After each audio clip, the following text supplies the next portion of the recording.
Hey guys, I'm back with another reading lesson, and I want to talk about how you can group books. Um, you can group books about what they're about. Maybe they're books about school, or maybe they're books about animals, or books about holidays or space. You can group books like that, but you can also group books by the lesson that they teach. Um, and you can think about how are the lessons that these books teach the same. And it kind of goes to with our last reading lesson, which was about comparing and contrasting books. So you can compare and contrast books based on the lesson that they teach. Do these books have the same lesson, or do they have a different lesson? So if I look at Iris and Walter in the field trip, what kind of lesson does that book have? Well, maybe it's about following the rules, that you should follow the rules, because remember, Walter got lost, so he wasn't really following the rules and staying with the class. Well, I can think about the book Little Red Riding Hood, and Little Red Riding Hood didn't follow the rules, remember, because she didn't stay on the path, and she listened to the wolf. So maybe these books, their lesson can go together. You should always follow the rules, or you should always listen to adults. You should always listen to your mom and dad, or whatever it is. You should always follow the rules. Those can kind of go in the same group. How about these stories? Swimmy and Amazing Grace. Remember we read those?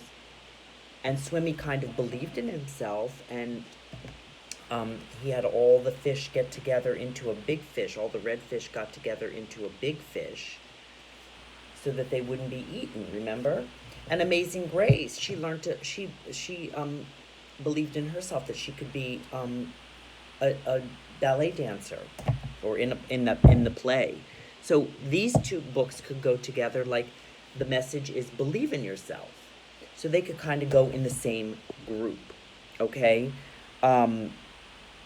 Poppleton, remember, I forget which book it is, but there's one where Cherry Sue, Poppleton's neighbor, keeps inviting him over, and he doesn't want to go anymore.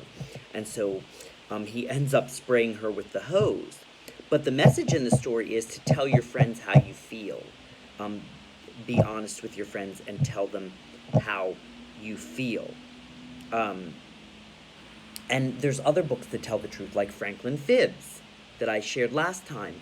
The Franklin story is all about telling the truth. So maybe that could go in the group with the Poppleton book.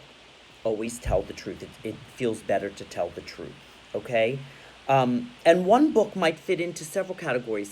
Some books have several lessons. You could pick out several lessons that they have, so they might fit into more than one group.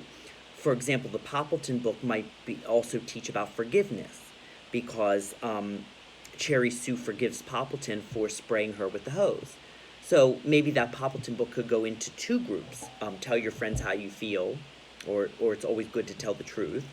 And it's always nice to forgive, okay? But think about the lessons that your books teach. Is it about being honest, telling the truth? Is it about don't give up? Is it about doing your best? Is it about friends are always there for you? Maybe like the Frog and Toad book.